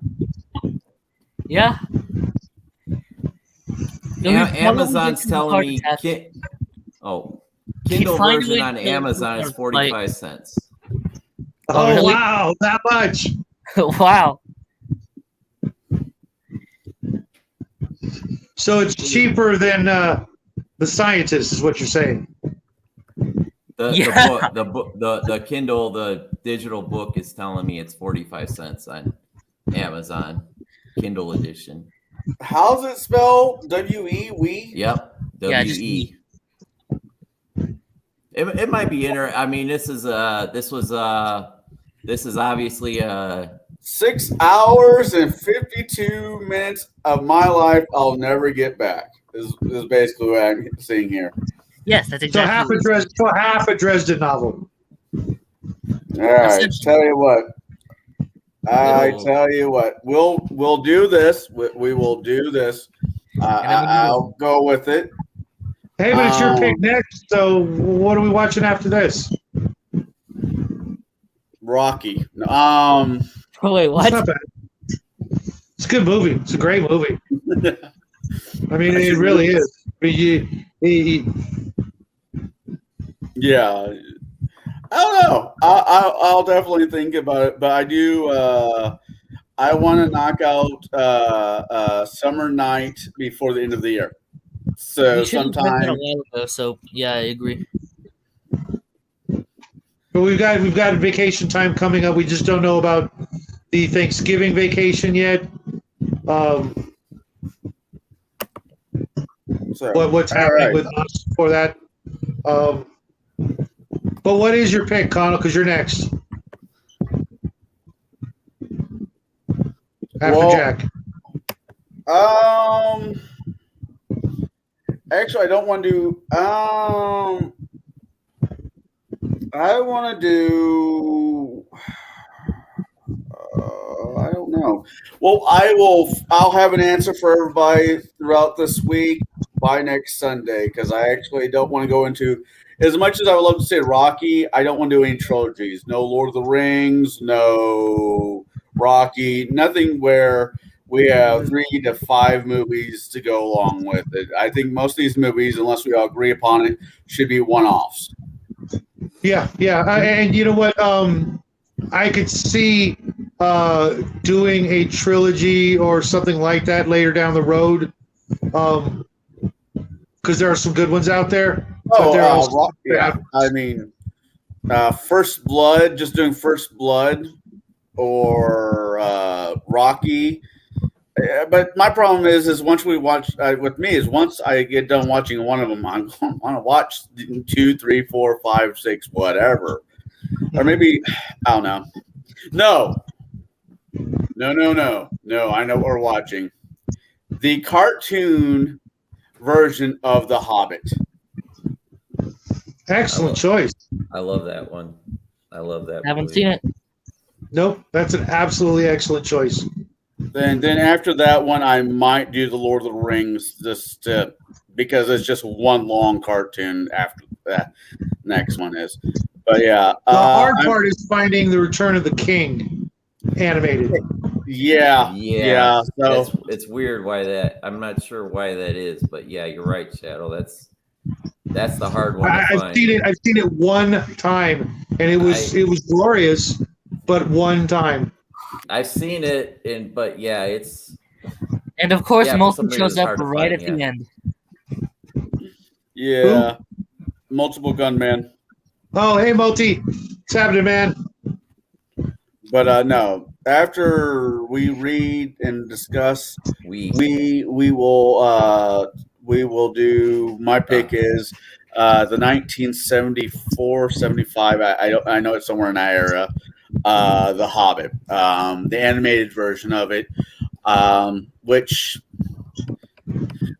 the best Gandalf voice, I would argue. Oh yeah. John I'm Huston. listening to the Andrew Serkis Lord of the Rings. I'm on the Two Towers, and he's doing all the poems and all the songs, and and all of them. I'm like, okay, whatever. Just dot. He starts singing the Treebeard song about the missing tree ants. I just wanted to throw my phone out the damn window. I'm like, I'm done. That was a straw that broke Connell's back.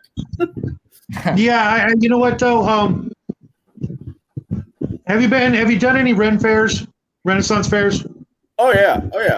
I do medieval reenactment. I get most of my garb and stuff at Rennie fairs. Yeah, I they're my Walmart.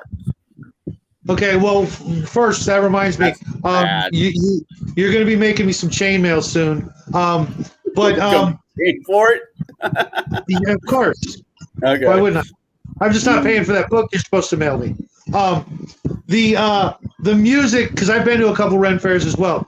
The music there is not much better or worse than what's in the Tolkien books. To be honest, I would actually say Tolkien's stuff, especially in The Hobbit, when Glenn Yarborough is doing it, is actually better than what you get at a Ren fair. That's fair. And if it was anybody else singing this song, it might have not been. It might not have been as bad as my reaction to it. Andrew Serkis is the guy who played Gollum / Smeagol in the Peter Jackson movies. I did not realize that. I love him as a voice actor. He does a really good job at it. It's just he gets to Treebeard and singing, and I'm like, what the hell? Wow, we're about ready to close up shop, and I'm up to 5 viewers. That sounds about right.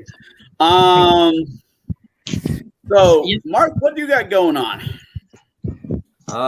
Just hopefully have my book review. Hopefully, either tonight or tomorrow night of Frankenstein Unbound, and then I'm starting on my witch. My books for the next month. I'm doing witches, like I said before, and I'm gonna start on that, starting with the Wizard of Oz. I figure I was torn damn you! I was torn between. I want to do that. I was actually thinking that might be my next movie review. Yeah, just because of the transition. I never kind of wanted to do this because when I think of witches, like that's the pinnacle. I was torn between that and Lion Witch in the Wardrobe, but I think the Wicked Witch really of the witch. West. Yeah. So, and I also hope I'm going to do the book because I never read the book, and I know the book's quite a bit different than the movie. The Wizard of Oz book was one of the books that I got read to me a lot as a child. So much I absolutely hate the movie because it's not the same book. It's not the same. I mean, it's the same, but it's not the same. And once you read the book, you'll understand where I'm coming from.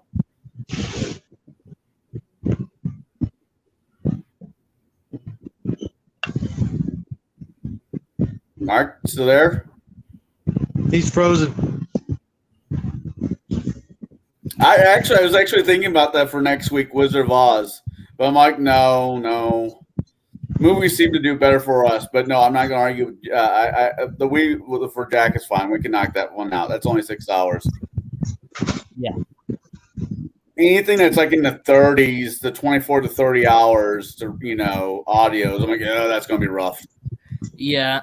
Oh yeah, totally. I wouldn't want to put our friends out there in TV land through something like that.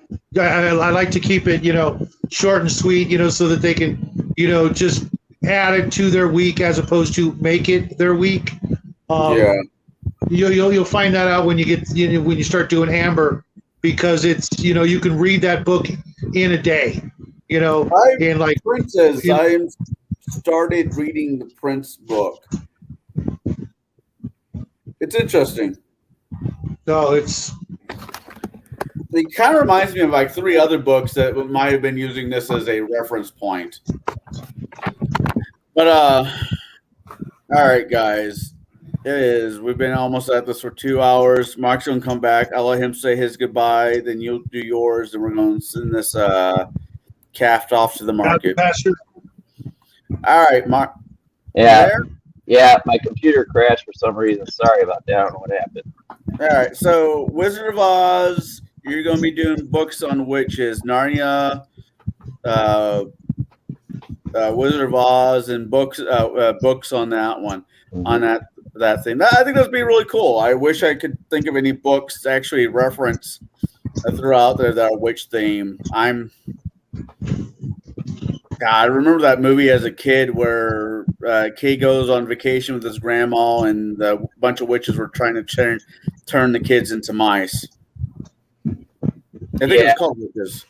Yeah, it sounds familiar, but yeah, I'm doing Wizard of Oz, and then I'm doing the graphic novel for Sabrina the Teen Witch. A few years ago, they redid it. It's real.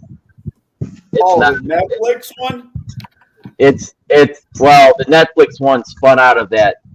Afterlife of Archie was the comic series, and from that they spun another series. It's the artwork and the subject matter. It's pretty dark. Yeah. So, hey, Mark, I've got a book on the Salem witch trials. You might be interested, and I've also got a copy of the Malleus Maleficarum. If you've ever heard of it. Okay. Do you know what I'm talking about? No, not off the top of my head, but I'll shoot me. You might find them as interesting reads. Okay. The Malleus Maleficarum is the witch's hammer or the witch hunter's guidebook from hundreds of years ago. Okay. It's very interesting. Oh, I was watching a little documentary on that. What was that guy's witch fight? He made his own title, which I'm trying not to keep you tied up here. Witch fighter general in the 1600s. This guy. Oh, Good Omen. Yeah. In like a few years, he killed like more people than as a witchcraft than he did like the past within a 200-year. Okay. That guy made so much. That guy. Heinrich Kramer and James Springer, translated by Montague Summers. Okay. But yeah, that's what I got. I got doing stuff about witches, maybe something related to gaming about witches if I can, and then that's what I got going on in the month of November on my channel. All right. Shadow. I know I ask you this question a lot, but you got anything really, really special going on this week? Regular stuff. The painting videos, the craft videos, possible book reviews. We're not doing any interviews this week, maybe next. But we are. I was talking to my son about this. I don't know how he feels about talking about it, but we'll talk about it later. But nothing out of the ordinary other than my regular Monday through Friday Why We Play the Game series. Of course, we're going to be hanging out with gatekeepers and table breakers, I think, this week, unless there's some change in scheduling.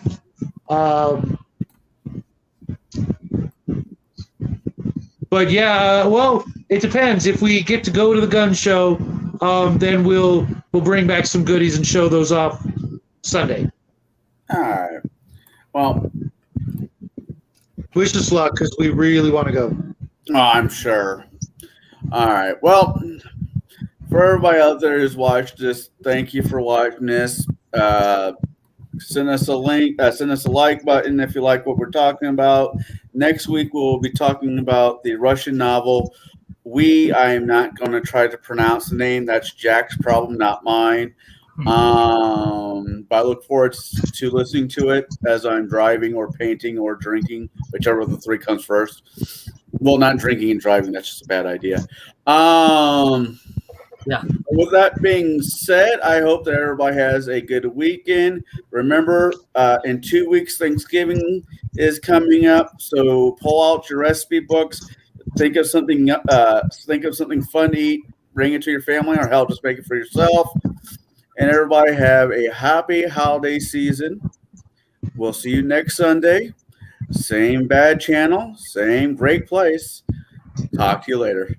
Good night, everybody. Good night.